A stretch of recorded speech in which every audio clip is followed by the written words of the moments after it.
मैं राज Banarasi official channel को बहुत बहुत धन्यवाद करता हूँ कि उन्होंने मुझे बोलने का मौका दिया।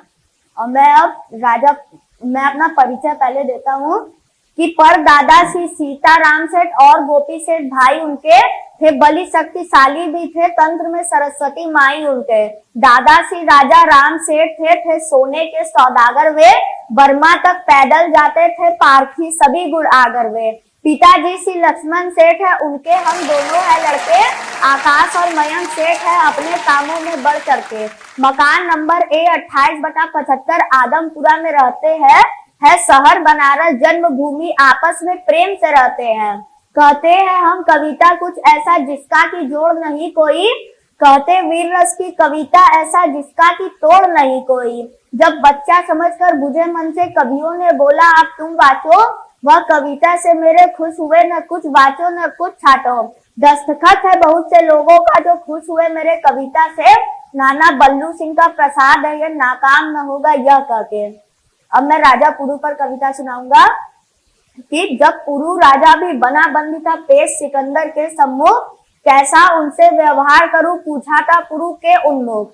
तब कहा सिकंदर से पुरु ने निर्भीक मुझसे वह बात करे, एक राजा दूसरे राजा से व्यवहार करे सो आप करे।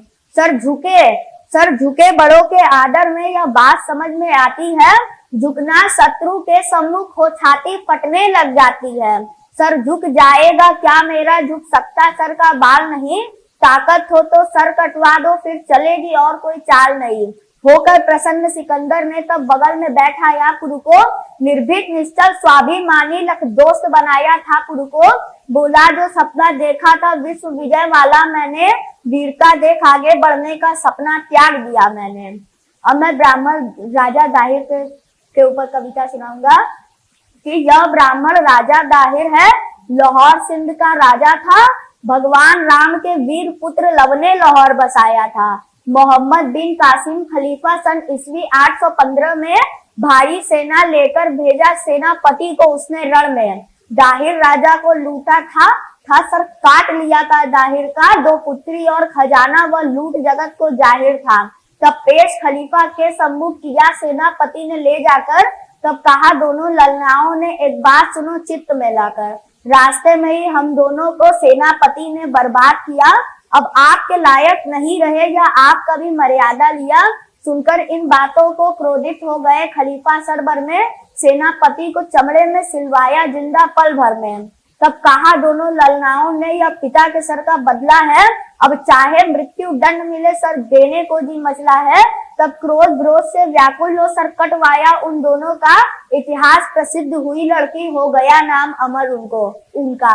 अपनी अस्तमत की रक्षा की दुश्मनों से भी बदला ले ली, सुख वैभव तजदीद प्राण तजा पर धर्म के अपने रक्षा की, अपने जाति और देश धर्म का उसने नाम बढ़ाया है, धन्य धन्य उन बालिकों का हंसकर के सर कटवाया है। अब मैं पृथ्वीराज चौहान पर कविता सुनाऊंगा कि यह देखो चौहान वंश अवतंस वीरवर पृथ्वीराज, गज भर छाती थी इसकी देहली का था अंतिम अविराज। 17 बार मोहम्मद गोरी का इसने मुंह मोड़ दिया, युद्ध क्षेत्र में हरा हरा कर बंदी कर छोड़ दिया। निज कर अरी के काटे बंधन दे दे इसे प्राण भिक्षा, भूमंडल को दी थी इसने समाजशीलता की शिक्षा। थानेश्वर में गूंज रहे हैं अरे आज भी इनके नाम, और गूंजते सदा रहेंगे जब तक है यह हिंदुस्तान। 18वीं बार गोरी ने इसको एक बार जब जीत लिया, लाल सलाखों से इसकी सारी चमड़ी तब खींच लिया। आंखें दोनों बाहर निकाल उसमें था रांगा डाल दिया, इतनी दुर्दशा की इसकी जी भर कर इसको कष्ट दिया। फिर चंद्रवरदाई कवि जो था उसने दरबार में आकर के यह कहा मोहम्मद गोरी से एक बात सुनो चित्त में लाके, शब्द वेदी बाढ़ चलाने में इसको नहीं कोई पा सकता, संसार से लुप्त है यह विद्या नहीं कभी कोई दिखला सकता। यह बात मानकर गोरी ने उसको दरबार में बुलवाकर दे दिया हाथ में धनुष बाण और कहा इसे फिर समझाकर, घंटा जो बजे उस पर मारो हम भी देखे कारस्तानी, सत्यता कहाँ तक है अचरज की है कवि की वाणी। जब घंटे पर है चोट पड़ी साधा तब वही बाढ़ उसने, खुश हो करके तब गोरी ने शाबाश कहा मुझसे अपने, शाबाशी की आवाज पर ही मारा तब उसने गोरी को, गिर गया तख्त से नीचे यमदूत ले गए गोरी को। फिर दिया चंद्र वरदाई ने तलवार हाथ में फिर उसके मारे, तब एक दूसरे को आपस में मरे दोनों कटके। 12वीं सदी की बातें हैं, इसमें क्या शिक्षा मिलता है, यदि गौर करें इन बातों को सचमुच ही कलेजा हिलता है। धन्यवाद, और राज बनारसी ऑफिशियल चैनल को भी बहुत बहुत धन्यवाद।